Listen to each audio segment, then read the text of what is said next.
Amy Gallo, Getting Along, How to Work with Anyone, Even Difficult People.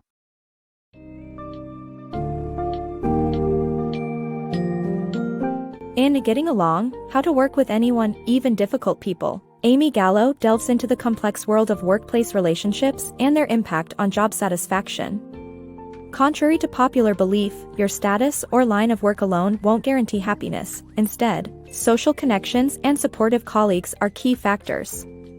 In this summary, we'll explore the importance of reshaping our perception of work relationships, dealing with unpleasant coworkers, and improving our overall well-being at work.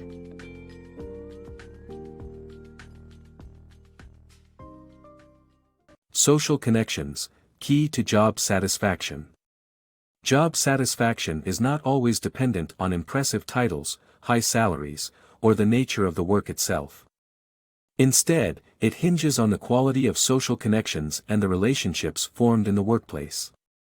The feeling of being supported and surrounded by positive colleagues can, in turn, improve an individual's sense of fulfillment and happiness at work. Therefore, it is essential to recognize that jobs considered mundane can be equally satisfying and rewarding if one has meaningful social connections at their workplace. The common assumption is that a higher-ranking job or working for a prestigious organization guarantees happiness and satisfaction in one's career. However, this is not always the case. Job satisfaction doesn't always rely on the job itself, but rather, on the nature of the relationships one has with their coworkers. For example, a factory worker with close friends at work may be happier than an executive in a hostile work environment, as social connections play an essential role in one's overall job satisfaction. A study conducted to examine the effect of supportive people on perceived challenges proves the importance of having strong social connections. Participants were divided into two groups, solo climbers and paired-up climbers. When given a heavy backpack and asked to estimate a hill's steepness, the paired-up climbers gave a more manageable estimate compared to those who were alone. On the other hand, the lack of supportive workplace relationships can negatively impact one's productivity and well-being. Studies show that unhappy employees may deliberately underperform, and hostile work environments can have detrimental effects on health. In one experiment, couples in supportive relationships had a faster healing rate from minor injuries than those in conflictive relationships. The human brain is wired to respond to the way we are treated by others. When we face criticism or betrayal in the workplace, our amygdala releases stress hormones, causing physical manifestations, such as shallow breathing or a tense jaw. In the long term, these stressors can harm your career and health. In conclusion, establishing positive social connections in the workplace is crucial for achieving job satisfaction and overall well-being. Individuals must recognize the value of these relationships, regardless of their job, title, or organization. Having caring colleagues and a supportive work environment will contribute immensely to one's fulfillment and happiness at work. Harnessing growth through response. Embrace the power of choice by observing your reactions and reappraising situations, which ultimately leads to personal growth and freedom. Identify and avoid difficult individuals, document interactions, and focus on nurturing relationships with positive, like-minded people, both inside and outside of work. Viktor Frankl, an Austrian psychiatrist and Holocaust survivor, once shared a profound idea: within the gap between stimulus and response lies our power to choose our reactions, and in that choice, we find growth and freedom.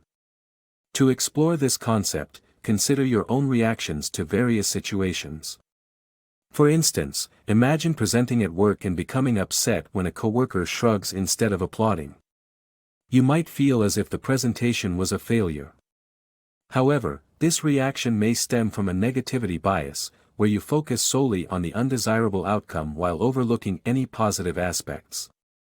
Perhaps other colleagues nodded, smiled, or took notes enthusiastically throughout your presentation. To overcome this bias, reassess the situation and attempt to perceive it through a more positive or neutral lens. Reframe any challenges as opportunities rather than threats. If unpleasant work relationships continue to impact your career and life, take proactive steps to address them. Identify difficult people, such as a passive-aggressive manager or a consistently negative coworker, and minimize interactions with them whenever possible. Choose to communicate through email or decline social invitations when appropriate. When avoidance is not an option, start documenting interactions and conversations to identify behavioral patterns. However, avoid shaming others, retaliating, or suppressing your feelings. Emphasize personal control by creating a microculture that aligns with your values. Connect with people who share your mindset and offer a positive presence in your life. Engage in activities beyond work with these individuals and practice self-compassion, ultimately cultivating growth and freedom through mindful response. Mastering your reactions. Viktor Frankl emphasized the importance of choice in our reactions to stimuli. By observing our reactions, reappraising situations, and reframing challenges, we can grow and find freedom. Navigate difficult work relationships by identifying and avoiding negative people, documenting interactions, and creating a supportive microculture. Holocaust survivor and psychiatrist Viktor Frankl once said, "Between stimulus and response, there is a space. In that space is the power to choose our response. In our response lies our growth and our freedom." To harness the power of choice within that space, begin by observing your reactions. For example, if you're upset after a presentation because a coworker seemed unimpressed, ask yourself whether you're focusing solely on the negative. Did you overlook positive reactions from others, such as nods, smiles, or note-taking? Reappraise the situation and try viewing it through a more positive or neutral lens. Can you reframe it as a challenge instead of a threat?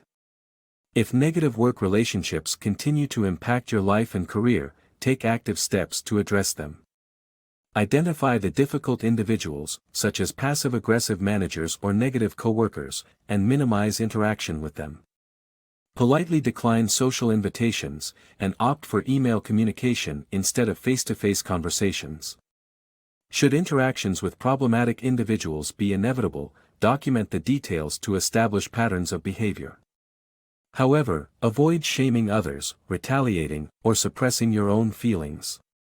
Strive to control what you can, by cultivating a workplace microculture that aligns with your values.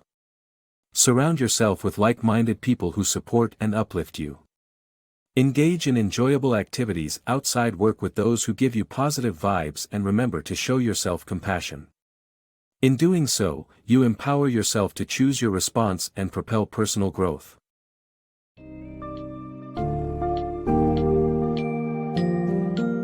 Amy Gallo's Getting Along, How to Work with Anyone, Even Difficult People, teaches us that our success, contentment, and work-life balance are heavily influenced by the quality of our work relationships. As we've learned, identifying the difficult colleagues, avoiding them if possible, documenting interactions, and creating a supportive and positive microculture around us are steps to take to mitigate the negative effects of a toxic relationship with coworkers.